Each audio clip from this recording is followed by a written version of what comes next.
नमस्कार दोस्तों, स्वागत है आपका हमारे इस दैनिक जागरण और द हिंदू के न्यूज़ एनालिसिस के अंदर। जो इसमें हम ये एक हमारी एक रिवीजन वीडियो है जिसमें हम आज सुबह जो हमने न्यूज़पेपर पढ़ा है उसका हम एमसीक्यूज बेस में देखेंगे यानी क्वेश्चन बेस में देखेंगे कि किस प्रकार के क्वेश्चन इसमें बन सकते हैं। ठीक है, और ये हिंदी मीडियम वालों के लिए, इसलिए हमने ज़्यादा न्यूज़ जैसे द हिंदू और दैनिक जागरण दोनों में सेम न्यूज़ थी तो हमने दैनिक जागरण वाली न्यूज़ का स्क्रीनशॉट लिया है। ठीक है, और अगर आप चैनल पर नए हैं तो चैनल को सब्सक्राइब कर लीजिए। चलिए शुरू करते हैं। तो पहली जो हमारी न्यूज़ है वह हमारी द हिंदू से न्यूज़ है, जिसके अंदर जो हमारा ये जो डीबीएस ग्रुप है उसने कहा है भी जो भारतीय रिजर्व बैंक है वह अपना जो मुद्रास्फीति को देखते हुए जो 6 बेस पॉइंट तक जो अपनी जो दरें हैं वह बढ़ा सकता है। ठीक है, तो क्वेश्चन क्या कहता है हमारा? क्वेश्चन कहता है भी अक्सर समाचारों में रहने वाला आधार अंक जिसको हम बेस पॉइंट बोलते हैं या जिसको बोलते हैं बीपीएस बोलते हैं, निम्नलिखित में से क्या है? यह क्या है? क्या यह मुद्रास्फीति में परिवर्तन से संबंधित है, या बैंकों द्वारा दी जाने वाली न्यूनतम ब्याज दर से संबंधित है, या वित्तीय संसाधनों के मूल्य में परिवर्तन से संबंधित है, या फिर न्यूनतम स्वास्थ्य मानक है? तो ये हमारा आंसर है इसका सी, क्योंकि ये वित्तीय संसाधनों के मूल्य में प्रतिशत परिवर्तन को दर्शाता है। ठीक है, आधार अंक जिसे हम क्या कहते हैं बीपीएस या फिर बीप्स के रूप में भी जाना जाता है। ठीक है, वित्तीय संसाधनों के मूल्य में परिवर्तन का या सूचक या अन्य बेंचमार्क दर परिवर्तन का वर्णन करने के लिए वित्तीय उपयोग में किया जाता है। इसका जो एक पॉइंट होता है, यानी जब हम कहते हैं एक बीपीएस होता है वह कितने के बराबर होता है? वह 0.01 के बराबर होता है। ठीक है, जो ये हमारा दे रखा है। ठीक है, तो यानी ये इसके बराबर होता है। इसके तहत विभिन्न जो विभेदक तथा बिंदु जैसे 1 पॉइंट के आधार दशमलव का हम क्या करेंगे 0.01% के हिसाब से इसको आधार देंगे। ठीक है, अगली जो न्यूज़ है हमारी किससे? दैनिक जागरण से संबंधित थी, और ये न्यूज़ हमारी किसके अंदर है? ये हमारी द हिंदू के अंदर भी है। इसमें अंदर क्या क्या है भी, जो किसी भी फ़ोन में जो पेगासस नहीं मिला है। पेगासस क्या है? एक वायरस है जिसकी एक जांच के लिए एक समिति बनाई गई थी जिसमें 29 मोबाइल फ़ोन थे। जो नेता थे उनके 29 नेताओं के मोबाइल फ़ोन लिए गए थे और उसमें इस बात की जाँच की गई थी भी पेगासस वायरस के अवशेष हैं या नहीं हैं। ठीक है, तो ये इसके बारे में ये क्वेश्चन था, तो इसके लिए समिति गठन की गई थी। ठीक है, तो वैसे देख सकते हैं जो मालवेयर क्या कहते हैं वह क्या है भी, मालवेयर एक ऐसा सॉफ्टवेयर होता है जिसे जासूसी जो जानबूझकर कंप्यूटर सर्वर या क्वांटम कंप्यूटर यानी जिसमें नेटवर्क में व्यवधान पैदा करने के लिए वह निजी कंपनियां जो निजी जानकारी लीक करने व सूचना व सिस्टम तक अधिकृत पहुंच प्राप्त करने व उपयोगकर्ताओं को जानकारी तक पहुंच से वंचित करने या उपयोगकर्ता कंप्यूटर की सुरक्षा गोपनीयता को हस्तक्षेप करने के लिए डिजाइन किया जाता है। ठीक है, तो मालवेयर एक प्रकार का वायरस है। तो वायरस क्या करता है? जो हमारे कंप्यूटर की कुछ निजी जानकारियां होता है उनको प्राप्त कर लेता है या उसको हैक जैसी सिचुएशन पैदा कर देता है, जिससे क्या होता है भी हमारा जो कंप्यूटर है वह रुकने लगता है या हमारी जानकारियां चोरी हो जाती है। ठीक है, तो इस बारे में क्वेश्चन था। तो क्वेश्चन हमारा क्या है भी, निम्नलिखित कथनों पर विचार कीजिए। पेगासस एक प्रकार का सॉफ्टवेयर है या मालवेयर है जिसे जिसे स्पाइसवेयर के रूप में भी वर्गीकृत किया गया है। ठीक है, तो इसका जो पहला कथन है हमारा सत्य है। पेगासस को इजराइल फ्रॉम के जो एनएसओ ग्रुप द्वारा विकसित किया गया है, तो इसका दूसरा कथन भी वह क्या है? सत्य है। ठीक है, ये हमने पीछे न्यूज में भी देखा था। और यह उपयोगकर्ताओं की निजी जानकारी और बिना अनुमति से उपकरणों तक पहुंच प्राप्त करने के लिए डिजाइन किया गया है। तो इसका तीसरा कथन भी हमारा सत्य है। तो पूछा गया हमसे सही कथन, तो तीनों ही कथन क्या है हमारे सत्य है, तो आंसर हो गया हमारा डी। ठीक है, तो हमें यही चीज लिख रखी है इसके अंदर जो उसके अंदर थी, हमारे एक्सप्लेनेशन के अंदर थी, जो न्यूज में दे रखी थी। ठीक है, अगला क्वेश्चन एक ये देख रखते हैं, जो साइबर हमले होते हैं वह किस किस प्रकार के होते हैं। एक तो होता है मेलवेयर, जो हमने अभी देख लिया है। वह क्या होता है भी, हमारे जो कंप्यूटर होता है या सॉफ्टवेयर होता है उसको नुकसान पहुंचाने के उद्देश्य से बनाया जाता है, जिसके अंदर जो हमारी कंप्यूटर की जो निजी जानकारियां होती है वह प्राप्त कर ली जाती है। ठीक है, इससे क्या होता है, जैसे वायरस है, ट्रोजन है, ये इस प्रकार के जैसे स्पाइवेयर है, वेयर्स है, वायरस है, ट्रोजन, ये कहीं मेलवेयर के उदाहरण है। एक फिशिंग होता है, ये भी एक क्या होता है भी, एक प्रकार का हमें जो लोक लुभावनी टाइप का ईमेल आता है जिसको हम कहते हैं भ्रामक ईमेल, या वेबसाइट का उपयोग करके व्यक्तिगत जानकारी एकत्र करने का प्रयास किया जाता है। ठीक है, जिस प्रकार के हमें जो यानी ईमेल्स आते हैं जिससे क्या कहते हैं भी, आप अपनी पर्सनल जानकारी इसके अंदर डाल दीजिए ताकि इसके आपको इतना जो विनिंग प्राइज होगा या जो भी दिया जाएगा उस हिसाब से हमें लुभाऊं किया जाता है, जिससे हमारी निजी जानकारियां प्राप्त की ले जाती है। उसको हम क्या कहते हैं? फिशिंग बोलते हैं। एक इसके अंदर दे रखा है डेनियन ऑफ सर्विस अटैक। यह क्या होता है भी, एक डेनियन सर्विस अटैक का हमला एक मशीन या नेटवर्क को बंद करने के लिए किया जाता है। ठीक है, यानी एक सर्वर को हैक करने के लिए, एक सर्वर को वादा प्रदान के लिए या अपने सिस्टम को रोकने के लिए उपयोग किया जाता है। अब दोबारा सिस्टम को अगर चालू यानी स्टार्ट करना है तो उसके लिए वह कुछ यानी जो धन होता है या संपत्ति होती है उसकी मांग करते हैं, वह पैसों की मांग करते हैं। ठीक है, एक डोज है हमले के लक्ष्य को भी हम ट्रैफिक पर दुर्घटना व टैरिफ की भी जानकारी भेजकर पूरा किया जाता है। तो ये लगभग यही लिख रखा है। एक दे रखा मैन इन द मिड, ठीक है, ये भी एक हमला है जिसमें क्या कहते हैं इंटरफेयर हमले के रूप में जाना जाता है। और ये तब होता है, क्या होता है, जब हमलावर खुद को दो पक्षीय लेन देन में सम्मिलित करता है। तो ये यानी मैन इन द मिड ये सिर्फ कब होता है, दो ही पक्षों के बीच में होता है। ठीक है, अगली जो न्यूज़ थी हमारी, इसके अंदर जो हमारे प्रधानमंत्री नरेंद्र मोदी जी ने कहा था भी, जो मंत्रियों का दिवसीय जो सम्मेलन हुआ था उसमें वीडियो कॉन्फ्रेंस के माध्यम जो आयुष्मान भारत योजना थी और जो ईएसआई की जो ईएसआईसी जो योजना थी उससे श्रमिकों को जो लाभ पहुंच रहा है उसके बारे में जिक्र था। और इसी के आधार पर इसी के बारे में प्रधानमंत्री मोदी जी ने एक लेबर कार्ड के बारे में भी उल्लेख किया था। अभी जो नया लेबर कार्ड बनना है उसमें जो 29 कानून को 4 स्लैब में डिवाइड किया गया, जैसे 4 लेबर कार्ड में बदल दिया जाएगा। इससे श्रमिकों को जो न्यूनतम वेतन कितना दिया जा रहा है, रोजगार की सुरक्षा, सामाजिक सुरक्षा, स्वास्थ्य सुरक्षा जैसे मामलों और सख्त होंगे। और उन्होंने कहा है कि नए लेबर कार्ड को अंतर्राज्यीय प्रवासी श्रमिकों की परिभाषा में भी सुधार होगा। यानी जो अंतर्राज्यीय एक राज्य से दूसरे राज्य में जाकर काम करते हैं तो उनकी परिभाषा भी हमें इस कार्ड से परिभाषित की जा सकेगी। ठीक है, क्योंकि जो हमारा 2047 तक हमने जो विकसित देश के रूप में जो हमने लक्ष्य रखा है, ठीक है, तो उसको पूरा करने के लिए, ठीक है, जिसको हम कहते हैं अमृत काल बोलते हैं, जो क्या बोलते हैं, जो वित्त मंत्रालय ने 2047 को अमृत काल के रूप में भी कहा गया है, श्रम मंत्रालय ने, सॉरी वित्त मंत्रालय नहीं। तो क्वेश्चन हमारा क्या है भी, भारतीय कर्मचारी बीमा निगम जिसको हमने देखा था जो ये थी हमारी ईएसआईसी, ठीक है, तो कि भारतीय कर्मचारी राज्य बीमा निगम के बारे में निम्नलिखित कथनों पर विचार कीजिए। भारतीय कर्मचारी बीमा निगम जिसको ईएसआई योजना के तहत आने वाले परिवारों को सामाजिक व आर्थिक सुरक्षा प्रदान करवाता है। तो इसका जो पहला कथन हमारा सत्य है। दूसरा कथन क्या कहता है, जो ईएसआई योजना है यानी भारत जो कर्मचारी राज्य बीमा निगम है योजना के तहत जो कारखानों व अन्य प्रतिष्ठित प्रतिष्ठानों पर भी लागू होता है। तो इसका दूसरा कथन भी क्या है, हमारा सत्य है। ठीक है, तो पूछा गया हमसे सही कथन, तो सही यानी दोनों ही कथन हमारे सत्य हैं, तो आंसर हो गया इसका सी। ठीक है, ये क्या कहता है, भारतीय कर्मचारी व राज्य बीमा निगम एक क्या है, बहुआयामी सामाजिक व्यवस्था है जो कर्मचारियों और तत्कालिक आश्रित या ईएसआई योजना के तहत आने वाले परिवारों को सामाजिक व आर्थिक सुरक्षा प्रदान कराती है। जो कर्मचारी राज्य बीमा योजना कर्मचारियों को राज्य बीमा अधिनियम 1948 में सन्निहित सामाजिक बीमा में एकीकृत का उपाय भी करती है। जो ईएसआई को जो बीमारी है, प्रसूति है, विकलांगता है या रोजगार की चोट के कारण मृत्यु की घटना के प्रभाव के खिलाफ कर्मचारियों की रक्षा करने और बीमित व्यक्तियों और उनके परिवार को चिकित्सा देखभाल प्रदान करने का कार्य को भी पूरा करने के लिए डिजाइन किया गया है। तो योजना में कवरेज किसको किया है, इसके अंदर जो कारखाने व अन्य प्रतिष्ठान पर भी लागू होता है, जिसमें सड़क परिवहन, होटल है, जो हमारे जो सिनेमा घर है, समाचार पत्र हैं, दुकानें हैं आदि पर भी ये लागू होता है। कहाँ पर, जहाँ पर कम से कम 10 श्रमिक कार्य करते हों। ठीक है, 10 या 10 से अधिक श्रमिक। ठीक है, अगली जो न्यूज़ थी उसमें अंदर सुप्रीम कोर्ट ने जो अधीनस्थ न्यायालय हैं यानी जो नीचे के न्यायालय है सुप्रीम कोर्ट से, उसमें कहा गया भी आप स्थानीय भाषाओं का यानी जो आसान भाषाओं के अंदर अपने लेख को लिखिए ताकि समझने में आसानी हो सके। ठीक है, ये न्यूज़ कहा गया है। ठीक है, तो जिसको बस यही कहा भी निर्णय लेख कानून के शासन को बढ़ावा देने और कानून यानी अगर अच्छे से अगर आसान भाषा में होगा तो उसको ज़्यादा लोग पढ़ पाएंगे, जिससे क्या होगी जो कानून प्राप्त कर यानी जो न्याय प्राप्त करने का दायरा है वह भी बढ़ेगा और जो जागरूकता भी इससे बढ़ेगी। ठीक है, तो क्वेश्चन हमारा क्या कहता है, क्वेश्चन कहता है भी राजभाषा अधिनियम 1963 के बारे में निम्नलिखित कथनों पर विचार कीजिए।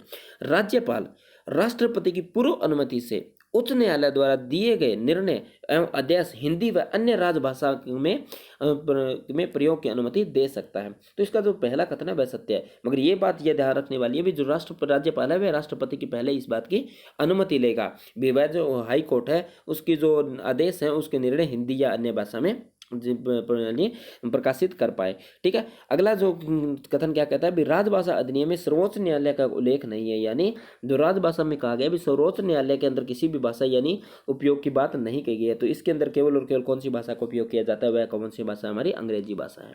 ठीक है, तो पूछा गया सही कथन, तो दोनों ही कथन सही है, तो आंसर हो गया हमारा सी। ठीक है, ये देख रहा है भाई राजभाषा अधिनियम 1963 राज्यपाल को यह अधिकार है कि वह राष्ट्रपति की पूर्व अनुमति से उच्च न्यायालय द्वारा दिए गए निर्णयों व पारित आदेशों या जिसको हिंदी व अन्य किसी भी भाषा के प्रयोग की अनुमति दे सकता है, परंतु इसके साथ ही वह अंग्रेजी के अनुवाद भी करना होगा। यानी आप स्थानीय भाषा के साथ साथ आपको उसका अंग्रेजी में अनुवाद करना अनिवार्य होगा। ठीक है, उसके बाद में क्या कहता है, यह प्रावधान जहां निर्णय आदेश और भाषा का परत होता है उस बस यही बात इसके अंदर दोबारा लिख रखी है। कह रहे हैं यदि इसे संविधानिक प्रावधानों के साथ पढ़ें तो यह स्पष्ट है कि इस अधिनियम द्वारा अंग्रेजी के प्रावधान भी दिया गया है, यानी जो संविधान के अंदर जो अंग्रेजी भाषा का जिक्र किया गया है उसका भी प्रावधान है। राजभाषा अधिनियम में सर्वोच्च न्यायालय का उल्लेख नहीं किया गया है, जहां अंग्रेजी ही एकमात्र भाषा है जिसमें कार्रवाई की जाती है। ठीक है, अगर हम पीछे से देखें तो सुप्रीम कोर्ट ने एक बार एक याचिका को इस आधार पर खारिज कर दिया क्योंकि वह हिंदी में थी। ठीक है, वो मौलिक अधिकार से संबंधित याचिका थी, फिर उसको इस प्रकार से खारिज कर दिया क्योंकि वह किस में थी, हिंदी में थी, न कि अंग्रेजी में। उच्चतम न्यायालयों के न्यायाधीश सभी न्यायाधीशों की भाषा आमतौर पर वही है जो राज्य की भाषा है, यानी जो हाई कोर्ट होते हैं उसकी भाषा जो ज़्यादातर वही है जो राज्य की जो निर्धारित भाषा है, यानी ये पूरा जो प्रशासनिक भाषा बोलते हैं उस प्रकार को। ठीक है, जिसको निर्धारित किए गए जो सिविल प्रक्रिया संहिता 1908 में प्रारंभिक भाषा के रूप में होती थी। अधीनस्थ न्यायालयों में भाषा के प्रयोग से संबंध में प्रावधान यह शामिल है कि नागरिक साहित्य प्रक्रिया की धारा 137 के तहत जिला न्यायाधीशों की भाषा अधिनियम की भाषा का समान होगी। ठीक है, इसमें कहा गया भी जो अधीनस्थ न्यायालय होगी का जो भाषा होगी वह नागरिक प्रक्रिया साहित्य के अंदर जो भाषा होगी वही भाषा जिला न्यायाधीशों के अंदर होगी। ठीक है, सॉरी, जो जिला न्यायालयों के अंदर। दूसरा कहते हैं राज्य सरकार के पास न्यायालय की कार्रवाई के विकल्प के रूप में किसी भी क्षेत्रीय भाषा की घोषित करने का शक्ति है। ठीक है, राज्य सरकार भी किसी क्षेत्रीय भाषा का भी न्यायालयों के अंदर उपयोग कर सकती है। ठीक है, अगली जो न्यूज़ थी वह लाभ के पद के मामले में जो सोनिया गांधी जो है उनको यानी जो सदस्यता कार्रवाई की जो गवाही की थी सदस्यता के बाद कही गई है। तो और इसमें साथ में जो काफ़ी जो ज्वलंत मुद्दा है जो शुरू है जो द हिंदू के अंदर भी था और दैनिक जागरण के अंदर भी, जो झारखंड के मुख्यमंत्री हैं हेमंत सोनर के ने विधानसभा की सदस्यता पर खतरा मंडराने की बात कही है। राज्यपाल को जो राष्ट्र यानी सुप्रीम कोर्ट सॉरी जो हमारे जो राष्ट्रपति है उन्होंने उनकी सदस्यता के लिए राज्यपाल को परामर्श भेजा है। ठीक है, तो इसके अंदर जो लाभ का पद है वह हमारे लिए इंपॉर्टेंट हो जाता है। क्या कहता है, जो लाभ का पद है भारत के संविधान के प्रावधान में संसद और विधानसभा को किसी भी तरह से सरकारी दबाव से मुक्त रहने के लिए कहा गया है, यानी आप जो कार्य है वह सरकार किसी भी दबाव में ना हो। भारतीय संविधान के अनुच्छेद 102 के एक क्लोज 1 के तहत कोई भी सांसद या विधायक अपने कार्यकाल के दौरान ऐसे किसी भी पद पर नहीं रह सकता जहां से उसके वेतन भत्ता या किसी दूसरी सुविधा मिलती हो। ठीक है, जनप्रतिनिधि से जुड़े कानूनों की धारा 9 में भी के तहत भी सांसद और विधायक कोई अन्य पद नहीं ले सकता जो लाभ के पद के दायरे के किसी पद की नियुक्ति के साथ हो। ठीक है, ये दो क्वेश्चन हमारा क्या कहता है, निम्नलिखित कथनों पर विचार कीजिए। अनुच्छेद 102 एक लाभ के पद को भारतीय संविधान में परिभाषित करता है। ठीक है, तो इसका जो पहला कथन है वह गलत हो जाता है क्योंकि जो अनुच्छेद 102 है वह लाभ के पद का उल्लेख करता है न कि उसको परिभाषित करता है।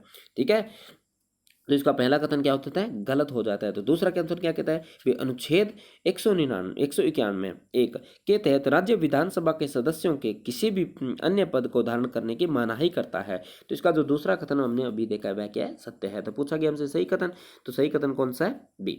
ठीक है, क्या कहता है, भारत के संविधान के अनुच्छेद 102 तथा 191 में लाभ के पद का उल्लेख किया गया है। अब देख लो ये क्या क्या उल्लेख किया गया न कि उसका परिभाषित किया गया, किंतु लाभ के पद को परिभाषित नहीं किया गया, यानी ये नहीं बताया गया भी लाभ का पद क्या होगा।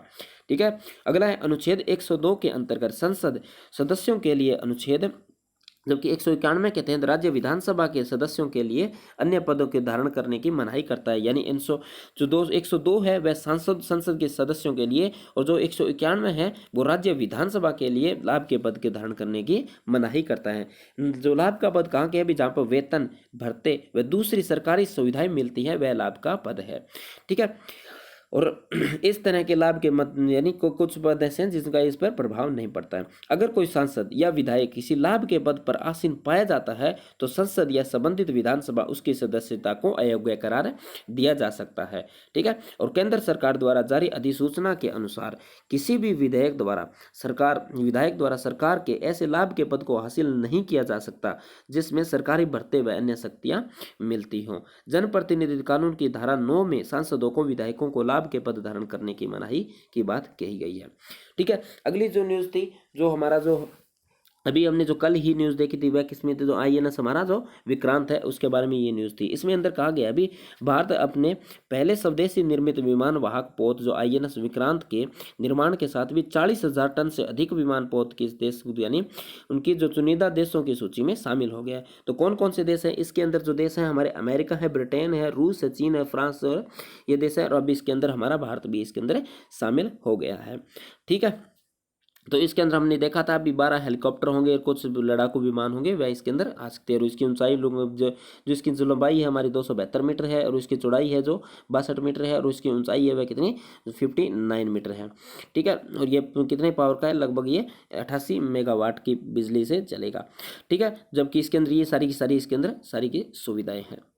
ठीक है, अगली जो न्यूज़ थी वह मुंबई के समुद्री तटों पर जो जहरीली जो ब्लू वाट जो हमारी जो जेली फिश है वह क्या आती है? अभी जो सर्दियों के मौसम में वहाँ आकर प्रजनन करती है, जिसकी वजह से वहाँ के लोग हैं उनको जो सांस लेने की समस्या होती है, और जो जो हमारी त्वचा होती है उसमें जलन जैसे भी महसूस होता है। ठीक है, तो इस बारे में एक न्यूज़ थी। तो क्वेश्चन हमारा क्या कहता है? निम्नलिखित कथनों पर विचार कीजिए। ब्लू व्हेल में एक साइनोकाइटिक कोशिका होती है जो शिकार व शिकारी से बचाव के में सहायक होती है। तो इसका जो पहला कथन है वह गलत है, क्योंकि यह ब्लू व्हेल में नहीं, ये हमारी जेलीफिश के अंदर होती है। ठीक है, जो जेलीफिश में मेडूसा आमतौर पर यौन चरण होता है, यानी जो समुद्र के किनारे यानी जो आकर जो यौन यानी जो प्रजनन करती है, तो उसको हम क्या कहते हैं? ये प्रकार के मुडेसा भी कहा जाता है। ठीक है, तो पूछा गया हमसे सही कथन, तो दूसरा कथन इसका सही है, तो आंसर हो गया हमारा बी। ठीक है, क्या कहता है? ब्लू व्हेल कभी भी पृथ्वी पर सभी महासागरों में प्रचुर मात्रा में पाई जाती थी। ठीक है, एक टाइम था जब ब्लू व्हेल्स जब पृथ्वी के जितने भी महासागर थे उसमें काफ़ी मात्रा में पाई जाती थी, मगर इनके शिकार के कारण इनकी जो यानी इनकी जो संख्या है वह निरंतर कम होती गई थी, और जो आयु से इनके इसको रेड लिस्ट के अंदर इसको डालने के अंदर इस लुप्त प्राय जाति के रूप में सूचीबद्ध किया गया है। जबकि जेलफिन मुख्य रूप से एक मुफ्त तैरती हुई समुद्री जानवर है, जिसके पास छतरी के आकार का, यानी आपने देखा होगा भी कुछ इस प्रकार की ये यानी मछली होती है। ठीक है, कुछ यानी इस प्रकार से ये एक मछली होती है।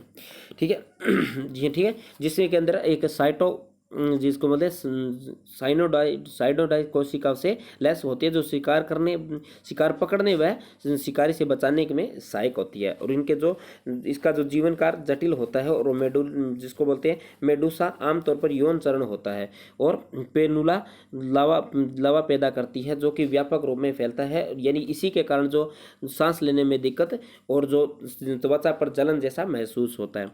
ठीक है, चलिए अगली जो न्यूज़ थी वह एक आर्टिकल था दैनिक जागरण के अंदर, जिसके अंदर जो महिला सशक्तिकरण से संबंधित अगर कोई भी लाइन आती है या कोई भी क्वेश्चन आता है तो उसके अंदर हम कोट कर सकते हैं। इसमें क्या है, जो अंडर 19 के अंदर जो अमित पंघाल ने जो विश्व चैंपियनशिप में जो गोल्ड मेडल हासिल किया उसके बारे में कहा गया है। अभी ये तो 4 यानी 3 बहनें थी, 3 बहनों के बाद में इनका जो अंतिम इनकी जो बेटी हुई थी, जिसका नाम इन्होंने अमित पंघाल लिख दिया था एक लड़के के नाम पर, क्योंकि उन्हें लड़के की उम्मीद थी। ठीक है, इसी बारे में ये कुछ लिखा गया है महिला सशक्तिकरण के बारे में, तो आप ये कोट कर सकते हैं। ठीक है, अगली जो न्यूज़ थी, भारत ने यूएन में पहली बार जो यूक्रेन मामले पर रूस के खिलाफ मतदान किया, यानी पहली बार जो भारत ने जो यूएनएससी जो संयुक्त राष्ट्र सुरक्षा परिषद के अंदर जो रूस के खिलाफ वोट किया है। ठीक है, क्योंकि इससे पहले क्या था, भारत इसमें अनुपस्थित रहता था ताकि वोट न करना पड़े, मगर इस बार क्योंकि आर्थिक रूप से काफ़ी यानी लगभग इस जो रूस और यूक्रेन का युद्ध लगभग 6 महीने से ज़्यादा लंबे तक चलता आ रहा है, तो अभी इसको बंद करने के लिए ये वोट किया गया है ताकि आर्थिक रूप से और ज़्यादा विकास हो सके। ठीक है, क्वेश्चन क्या कहता है, संयुक्त राष्ट्र सुरक्षा परिषद के बारे में निम्नलिखित कथनों पर विचार कीजिए। संयुक्त राष्ट्र सुरक्षा परिषद के सदस्यों की संख्या 10 होती है, जिसमें 5 सदस्य व 5 असदस्य सदस्य होते हैं। तो इसका जो पहला कथन है वह गलत है, क्योंकि संयुक्त राष्ट्र सुरक्षा परिषद में सदस्यों की संख्या कितनी होती है, वह 15 होती है। ठीक है, तो इसके अंदर तो 5 तो स्थायी सदस्य होते हैं और 10 हमारे कितने अस्थायी सदस्य होते हैं। ठीक है, अगले जो कथन क्या कहता है, वर्तमान में भारत संयुक्त राष्ट्र सुरक्षा परिषद में एक अस्थायी सदस्य के रूप में कार्यरत है, जिसका कार्यकाल 2022 को समाप्त होगा। तो दूसरा कथन इसका हमारा क्या सत्य है। ठीक है, तो पूछा गया सही कथन, तो सही कथन कौन सा है, केवल और केवल बी। ठीक है, ये दे रखा है।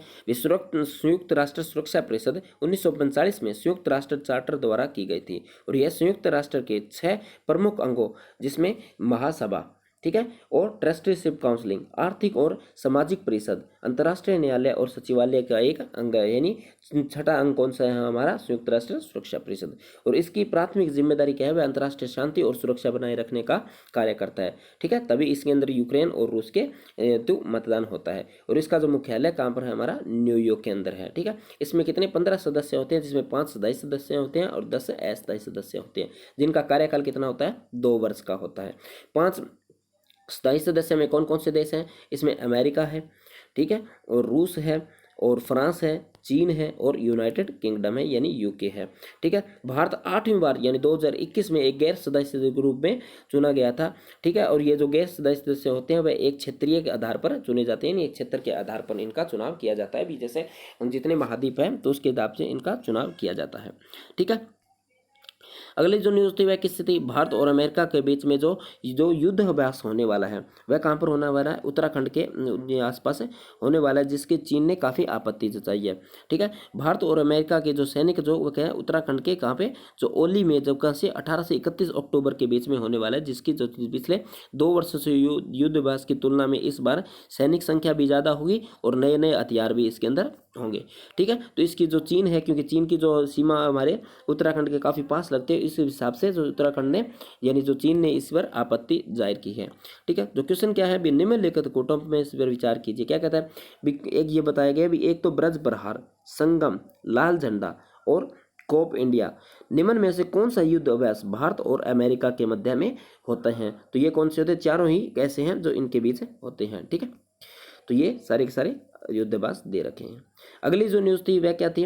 जो दैनिक जागरण के अंदर एक जो आजकल का टॉपिक आता है उसके ऊपर लिखा है भी आज के दिन क्या खास हुआ था। एक तो इसके अंदर लिखा गया भी कोकाटोआ ज्वालामुखी में सबसे पहले सबसे शक्तिशाली विस्फोट हुआ था। यहाँ पर कब हुआ था? ये लगभग 1830 में आज ही के दिन हुआ था। ये काफ़ी भयानक जो हमारे जो जापान के अंदर जो परमाणु बम थे उनसे भी 10 गुना अधिक बड़ा विस्फोट था ये, ठीक है। तो ये काफ़ी बड़ी घटना थी, तो इसका हमें याद होना या इसके बारे में जानकारी होना बहुत ही आवश्यक है, ठीक है। तो ये कहाँ हुआ था? Dutch Indies. अब ये कहाँ पे है? इंडोनेशिया के अंदर है, ठीक है। एक ज्वालामुखी था, करोट था, वह दुनिया का सबसे बड़ा एक शक्तिशाली विस्फोट था, ठीक है। एक जो न्यूज़ थी वह की थी यानी ये सबसे बड़ी मानवाधिकार मदर टेरेसा का आज के दिन में जन्म हुआ था। यानी कब है? 26 अगस्त को मदर टेरेसा का जयंती है।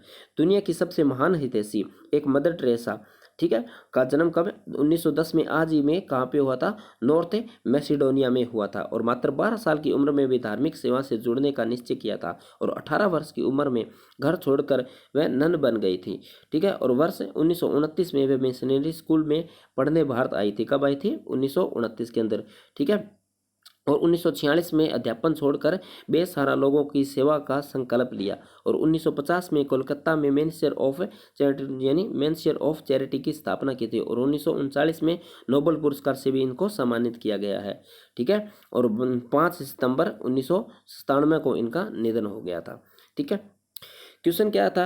क्योंकि जो हमारा ज्वालामुखी वाली काफी बड़ी घटना थी उस पर हमने क्वेश्चन बनाया। क्या कहता है? निम्नलिखित कथनों पर विचार कीजिए। जब ज्वालामुखी समुद्र में उत्पन्न होता है तो एक रासायनिक अभिक्रिया के माध्यम से जल यानी एक विशाल स्फोट होता है, ठीक है। तो इसका जो पहला कथन है वह सत्य है, क्योंकि जब ज्वालामुखी का जो तापमान होता है वह लगभग 1200 डिग्री के आसपास होता है और जो पानी का जो तापमान होता है वह सामान्य तापमान होता है, उसके बीच में एक भाप की लेयर सी बन जाती है, जिसके कारण एक विशाल यानी जो पानी का दबाव और नीचे के दबाव के कारण एक विशाल विस्फोट होता है, ठीक है। और ऐसे विस्फोट की गति जो सुपरसोनिक जो वाहन होते हैं उनके समान होती है। ये वाहन लिखा गया जैसे वाहन है, ठीक है, वाहन के समान होती है। तो यानी ये दूसरा कथन भी इसका सत्य है। तो पूछा गया सही कथन, तो इसका दूसरी यानी सी इसका सही आंसर हो गया, ठीक है।